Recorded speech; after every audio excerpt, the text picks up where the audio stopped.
এই যে আর এক পাশের কড়াইয়ে তেল গরম বসিয়ে দিয়েছি। এই যে বাটা মাছ নিয়ে এসছে, সেই বাটা মাছ দিয়ে আলু পেঁপে দিয়ে একটা পাতলা করে ঝোল করবো, তাই জন্য তেল গরম বসিয়েছি। এখন মাছগুলো ছাড়ছি।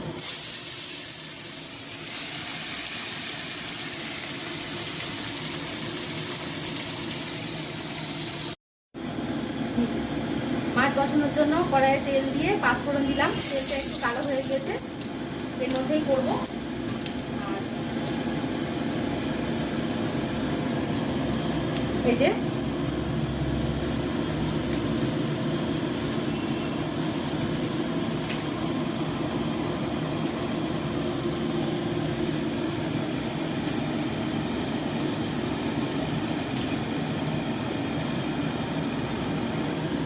বাটা মাছগুলো ভেজে রেখে দিয়েছি।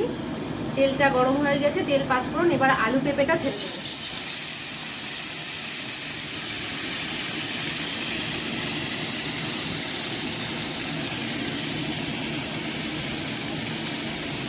দিয়ে যে হলুদ দিলাম,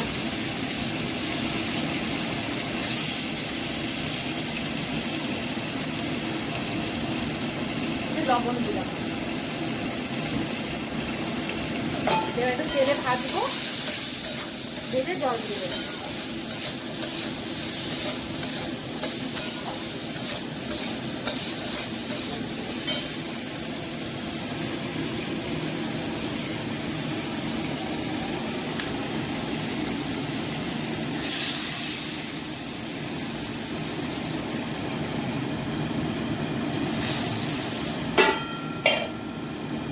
এবার মাছগুলো দিয়ে চাপা দিয়ে দেবো।